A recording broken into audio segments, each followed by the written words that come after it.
Kasih karunia dan damai sejahtera dari Allah Bapa Tuhan kita dan dari anaknya Tuhan Yesus Kristus menyertai kamu sekalian. Amin. Selamat pagi saudara-saudari yang dikasihi Tuhan kita Yesus Kristus. Sebelum kita memulai segala aktivitas kita, marilah kita mendengarkan firman Tuhan yang menjadi renungan hari ini pada hari Rabu 30 September 2020. Tertulis dari kitab Yunus pasal 3 ayat 10.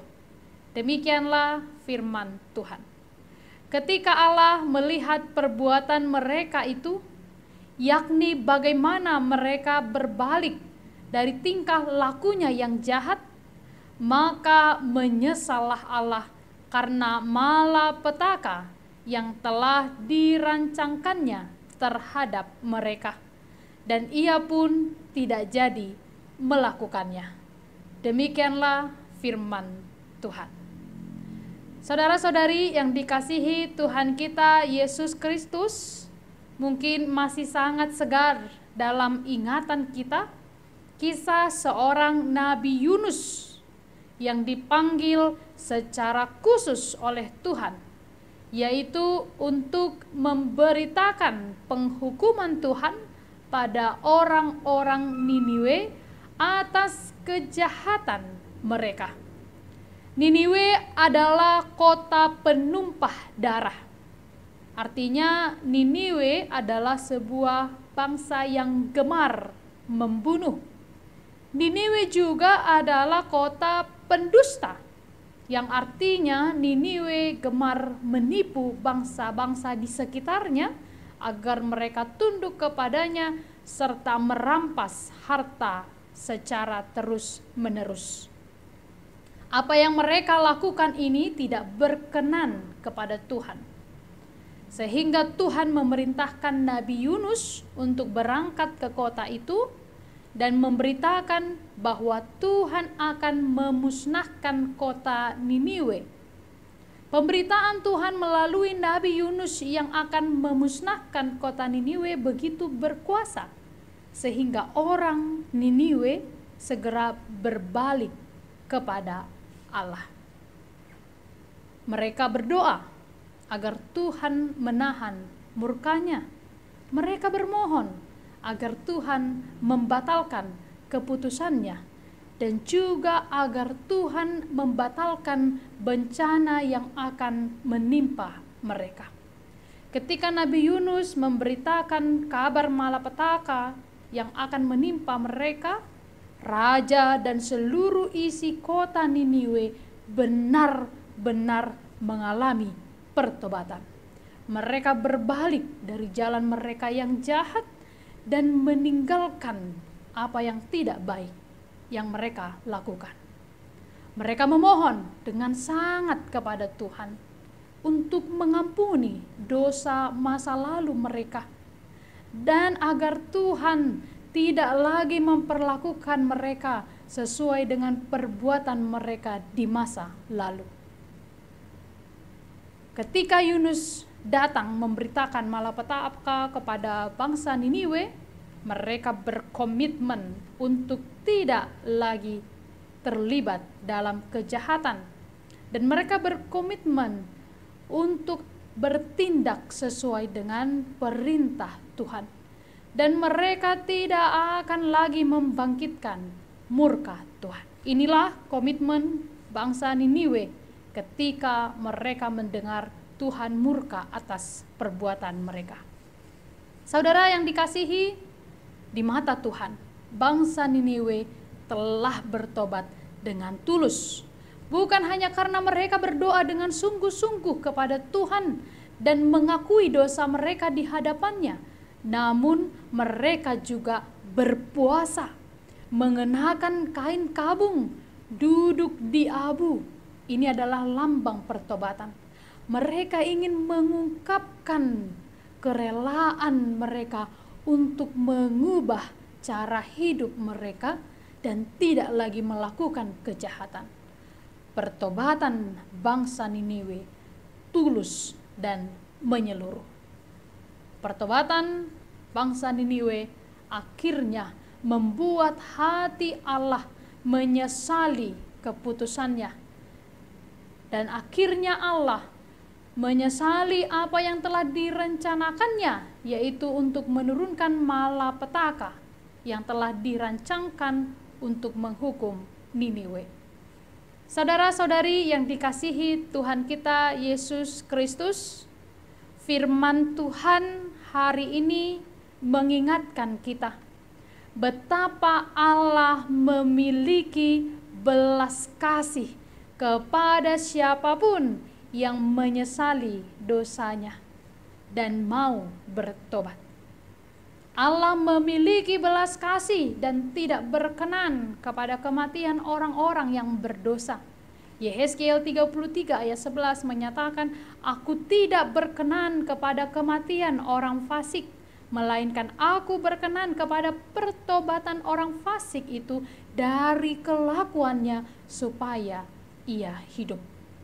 Bila kita memiliki beban atas dosa yang telah kita perbuat hari ini, atau pada hari-hari yang lalu, atau dosa pada masa lampau, marilah segera datang kepada Tuhan. Marilah kita meratapi dosa kita, berkabung dan menyesali semua dosa kita.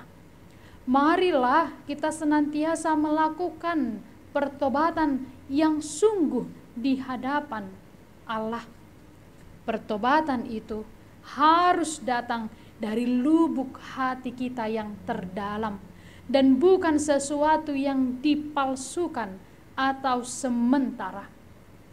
Bertobat di dalam bahasa Yunani adalah metanoia, yang dapat diartikan sebagai berbalik arah atau berubah 180 derajat. Artinya, saudara-saudari, bila kita mau bertobat, meninggalkan dosa dan kelakuan kita yang jahat, berarti kita akan meninggalkan dosa itu, tidak memandangi dosa itu lagi. Kita akan terus berjalan ke depan, membelakangi dosa itu, jangan mengingat-ingat dosa itu lagi. Kita harus berkomitmen untuk tidak mau lagi melakukan dosa itu. Kita berupaya dan menahan diri agar tidak kembali melakukannya. Saudara-saudari yang dikasihi, ada banyak orang yang menangisi kesalahannya, tetapi ia tetap mengulangi kebebalan yang sama.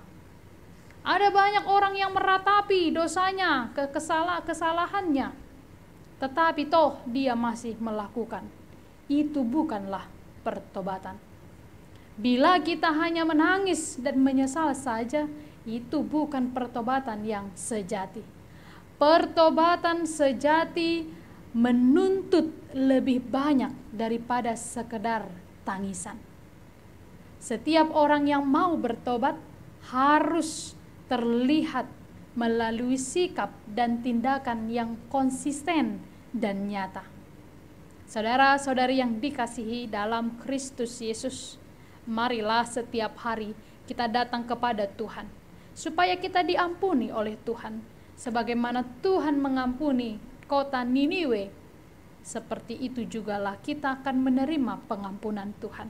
Apapun dosa kita, sebesar apapun itu, bila kita datang dengan sungguh-sungguh kepada Tuhan, menangis, meratapi, tetapi kemudian memperbaharui sikap kita, maka kita akan menerima pengampunan daripada Tuhan. Semoga firman hari ini memberkati kehidupan kita. Amin. Marilah kita berdoa. Kami bersyukur ya Tuhan Allah atas kehidupan yang Kau berikan hari ini kepada kami.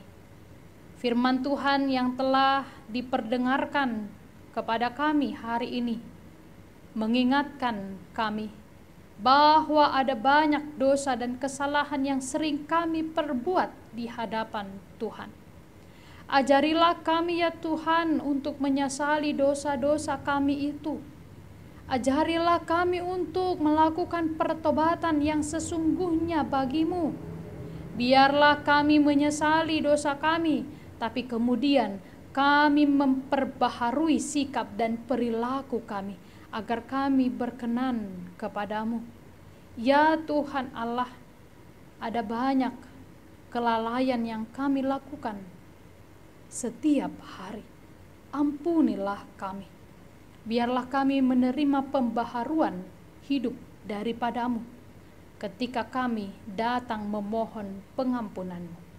Hari ini kami berserah kepadamu ya Tuhan. Kiranya Engkau memberkati pekerjaan kami, memberkati segala rutinitas dan aktivitas yang kami lakukan.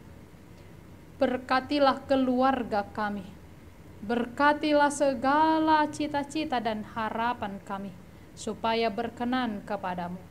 Berkatilah gerejamu. Berkatilah setiap orang yang mendengar firman hari ini, agar Roh Kudus menguatkan kami untuk melakukan firman-Mu. Di dalam Kristus Yesus kami berdoa dan mengucap syukur. Amin. Anugerah dari Tuhan kita Yesus Kristus, kasih setia dari Allah Bapa, dan persekutuan dengan Roh Kudus menyertai kamu sekalian. Amin. Selamat pagi saudara-saudari yang dikasihi, kiranya Tuhan Yesus memberkati.